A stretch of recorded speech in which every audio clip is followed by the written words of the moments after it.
And so, as we move on from Behemoth's immense skeletal framework, that is, the preponderant infrastructure of this ultimate empire, we now flesh the bones.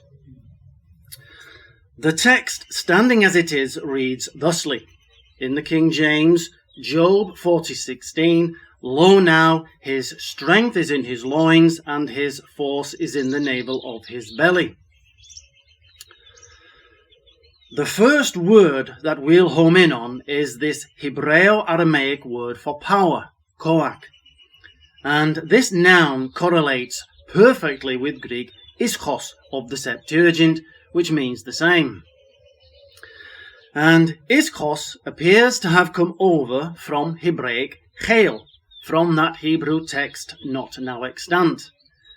For these two nouns share also some of their other definitions, namely a battle force, the force of rectitude, and a defensive fortification. And on turning to the Peshitta, which has but managed to retain the first stick, we notice that it has its own correlating Aramaic word for power or strength, a word which we have met already. Accordingly, the English noun power, as per the interlinear, will suit perfectly, seeing as we have already used strong in verse 18, albeit in its verb form. And we notice that power already has its correspondent in the second stick, translated to force. However, I'm going to swap force for might, seeing as power and might are often used in apposition. And now to the dual noun following power, which in the Hebrew is motanim, which accounts for the loin either side of the lower of the back, the loins. And we can see that Gesenius has noted that moton's corresponding noun in the Greek is ospos, singularly the loin. And as we turn to the Septuagint, we can see that indeed this is the Greek word in use. And seeing as this Hebraic noun does not mean the rump also, for there is another Hebraic word for that, as marked and compared by Gesenius, we can therefore discount as accurate the Peshitta's Aramaic word employed for hindquarters in its correlating verse. Moreover, we can ascertain all this by what follows. For here is the proof that these two words from the Codex, koach, meaning power, and moton, were indeed used by the Lord and have stood the test of time in transmission. For as we inspect the root meaning of moton, we find that it also has to do with power, to be strong. The loins being figuratively considered the seat of strength. And this means that we have another play on words here, just like we encountered in verse 18. For to a Hebrew, this part of the first stick is noticeable as potentially saying his power is in his strength. However, due to the slight difference in the diacritics, he must read his power is in his loins. Nonetheless, he is aware of the word play. In English translation, of course, the word play is lost. But knowing what we know now endorses the retaining of these two Hebraic nouns. And so now, having these amendments, we get the full verse in view again, and we can see that by way of stick correspondence, we have power paired with might and loins paired with navel of his belly.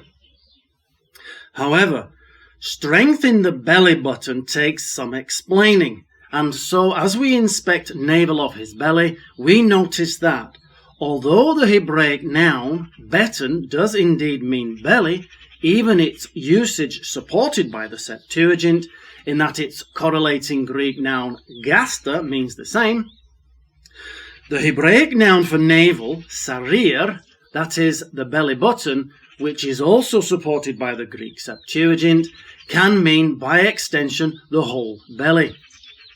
And so, from what we have just gathered on wordplay, we can see that another play on words is emerging here.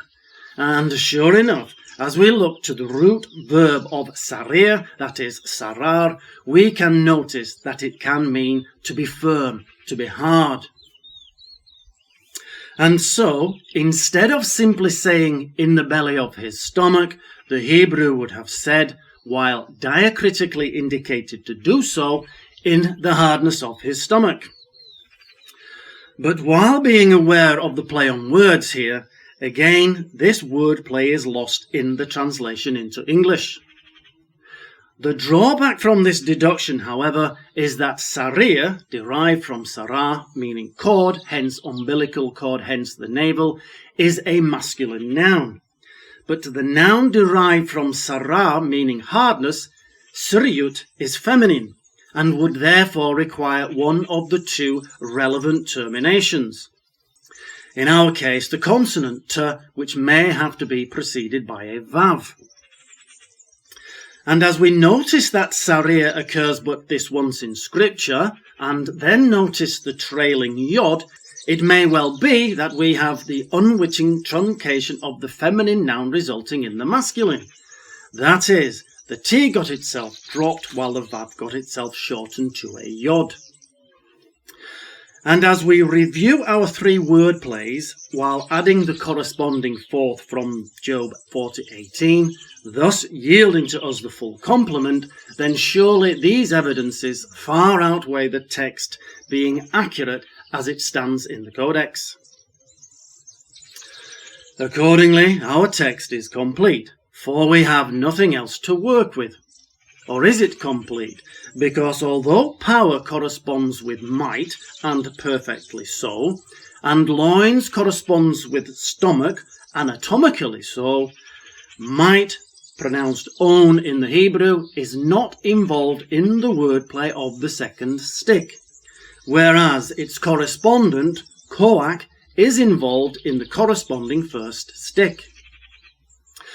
And also, you may have noticed that three of the word plays use part of the anatomy, while the fourth has the use of an attribute of a part of the anatomy, thus setting itself apart. And if God never leaves himself without a witness, and a perfect witness at that, then there's certainly more to be had here. And so, by sheer deduction, we are in fact missing an anatomical part of the body in the first stick. Moreover, one that is synonymous with loins, and so towards the word play. And this word ought to correspond also with hardness from the second stick. Accordingly, we consult Gesenius and search his great workpiece for a Hebrew word which means both loin, or flank, or side, while also meaning hardness, firmness. And behold, there is such a word, one that we have touched upon already, the word being kasel, which means loin, or flank, and is also rooted in the Hebraic word for firmness. Therefore, we take the verse and insert kasel between loins and its prefix, and so to bring the two sticks into perfect alignment. And with propriety, having removed the prefix, the genitive of may be implied in the Hebrew and so translated into English where it is explicit. The verse now reads like this, which is the final render, and now having a poetical ring to it. Job 40:16, lo now, his power is in the firmness of his loins, and his might is in the hardness of his stomach.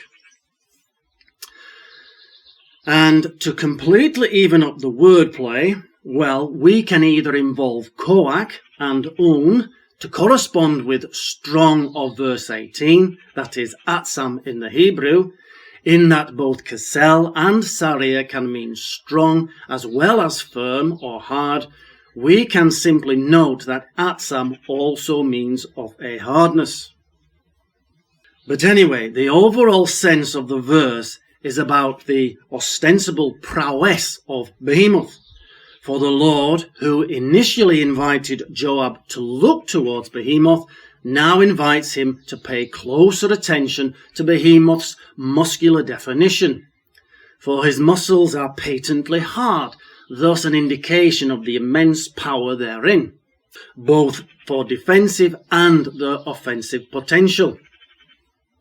The loins, considered the seat of strength, probably because this is where the belt of a warrior would be, which held his sword, indicating his readiness for the battle, were also considered to be the seat of generative power, and this is indicative of how the empire would rapidly grow in population.